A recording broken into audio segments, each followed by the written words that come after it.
বিশ্ববিদ্যালয় পর্যায়গুলোতে এসে চাইলেও ছেলেমেয়েরা পর্দা মেনটেন করতে পারে না, আপনার পরামর্শ চাই।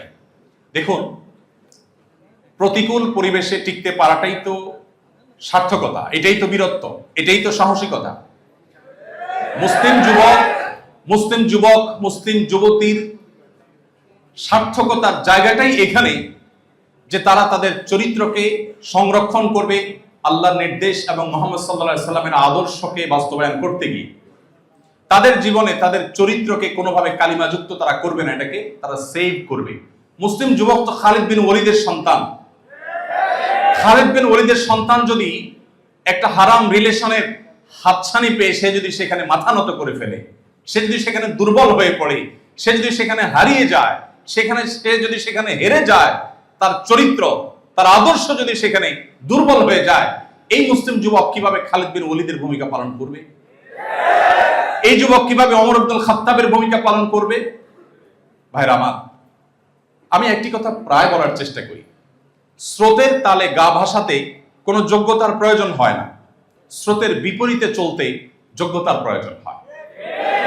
আপনি যদি প্রতিকূল পরিবেশে নিজের ঈমানকে, নিজের চেতনাকে, নিজের আদর্শকে, নিজের তাকওয়াকে, নিজের আল্লাহভীতিকে, নিজের চরিত্রকে সংরক্ষণ করবার সংগ্রামে বিজয়ী হন, তো মনে রাখবেন আপনার হাত ধরেই আবার ইসলামের সেই সোনালী দিন ফিরে আসবে।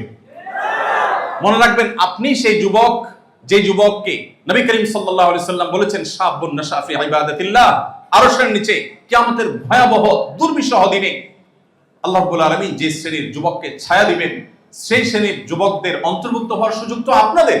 কারণ প্রতিকূল পরিবেশে প্রতি মুহূর্তে আপনার নিজের সঙ্গে নিজের সংগ্রাম করতে হয়, যুদ্ধ করতে হয়। এই যুদ্ধে জয়ী হওয়া নির্ভর করে আপনি মুসলিম হিসাবে জান্নাতি হবেন কি জাহান্নামী হবেন। এই যুদ্ধে জয়ী হওয়া নির্ভর করে আপনি কি মুসলমানদের সোনালী দিন ফিরিয়ে আনতে পারবেন কি পারবেন না। এই যুদ্ধে জয়ী হওয়া নির্ভর করবে যে আপনি কি আল্লাহর কাছে সেই প্রিয় পাত্র মুসলিম যুবক হতে পারছেন কি পারছেন না। এই যুদ্ধে জয়ী হওয়া না হওয়াটার উপর নির্ভর করে আপনি কি ওমর ইবনুল খাত্তাবের ও আদর্শের উত্তরসূরি হিসেবে নিজেকে প্রতিষ্ঠিত করতে পেরেছেন কি পারেননি। মনে রাখবেন, মুসলিম যুবক মুসলিম যুবতীর বুকের মধ্যকার সকল ভালোবাসা সে সারা জীবন জমিয়ে রাখে তার বৈধ জীবন সঙ্গী সঙ্গিনীর জন্য। আর আদর্শিকভাবে দেউলিয়া যে যুবক, সে তার ভালোবাসাকে যত্রতত্র রাস্তাঘাটে, রেস্টুরেন্টে, ট্রেনে, বাসে, বিভিন্ন জায়গায় অজায়গায় সে ব্যবহার করে তার জীবনের পরম ভালোবাসা প্রদর্শনের সময়টাতে তার ভালোবাসার পুঁজিতে সে টান করতে দেখে। অতএব মুসলিম যুবক তার চাইতে সুখী আর কেউ হতে পারে না যদি সে মুহাম্মদ সাল্লাল্লাহু আলাইহি সাল্লামের আদর্শকে ধারণ করে তার চরিত্রকে সে হারাম সমস্ত রিলেশন থেকে বাঁচিয়ে রাখে। মনে রাখবেন, পশ্চিমারা তাদের অনেক কিছু নেওয়ার আছে আমাদের কাছে, তাদের জ্ঞান বিজ্ঞান, তাদের তথ্য প্রযুক্তি, তাদের অবকাঠামো, তাদের অনেক কিছুকে আমরা অবশ্যই ধারণ করার চেষ্টা করব, আমরা অনুসরণ করার চেষ্টা করব, আমরা আলোকিত হওয়ার চেষ্টা করব। কিন্তু মনে রাখবেন, লাইফস্টাইল, সংস্কৃতি এবং বিশেষ করে পরিবার ব্যবস্থাপনায় আমরা তাদের চাইতে এত বেশি এগিয়ে যে তথ্য প্রযুক্তিতে, জ্ঞানে বিজ্ঞানে তারা যদি আমাদের চাইতে 100 বছর এগিয়ে থাকে, পরিবার ব্যবস্থাপনায় আমরা তাদের চাইতে 200 বছর এগিয়ে আছি। আপনার আমার মধ্যে যেন হীনমন্যতা না থাকে। আমার সমাজে সন্তান তার বাবা মাকে যতটা ফিল করে, তার সমাজে সেটা কল্পনাও করা যায় না। আইআইসির প্রোগ্রামে ভিসি মহোদয় আমাকে তার জীবনের একটি গল্প শোনাচ্ছিলেন খেতে বসে। তিনি বললেন যে আমি ইউকেতে থাকাকালীন সময়ে গবেষণার জন্য যখন গিয়েছিলাম, তখন এক ভদ্রলোক এসে, ইউকের এক মানুষ, তিনি এসে, বৃদ্ধ লোক, তিনি এসে আমাকে বললেন, জানো আজকে আমি অনেক হ্যাপি। কেন? কারণ আমার ছেলে তার বিয়েতে আমাকে দাওয়াত করেছে। ছেলের বিয়ের দাওয়াত পেয়ে বাবা খুশি, যে ছেলে চাইলে আমাকে নাও বলতে পারতো, কিন্তু সে আমাকে দাওয়াত করেছে, অনার করেছে।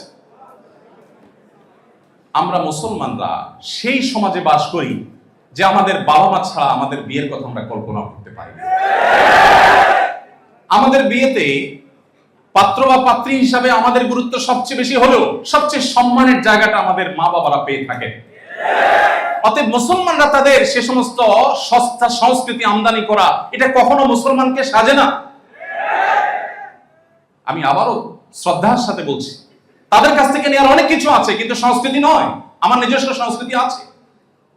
আপনারা বিশ্ববিদ্যালয় পড়ুয়া, আপনাদেরকে নির্ধারণ করতে হবে আগামীর বাংলাদেশ কেমন হবে, এবং সেটার জন্য আপনাদের চরিত্রকে হেফাজত করার সর্বান্তকরণ প্রচেষ্টা আপনাদের চালাতে হবে। এই প্রতিকূল পরিবেশে আপনাকে সংগ্রামী জীবন যাপন করতে হবে, নিজের বিরুদ্ধে নিজেকে সংগ্রাম চালাতে হবে যে আমার চরিত্রকে আমি কোনোভাবে কালিমাযুক্ত হতে দেব না। আল্লাহ রাব্বুল আলামিন আমাদের সবাইকে সেই তৌফিক দান করুন। তো এর জন্য প্রধান এবং প্রথম করণীয় হলো নিজের প্রতিজ্ঞা, নিজের প্রচেষ্টা এবং দিনদার তাকওয়া অর্জন করেছে এরকম একটা সোসাইটি মেনটেন করা। এর মাধ্যমে মানুষ এই হারাম রিলেশন থেকে বেঁচে থাকতে পারে।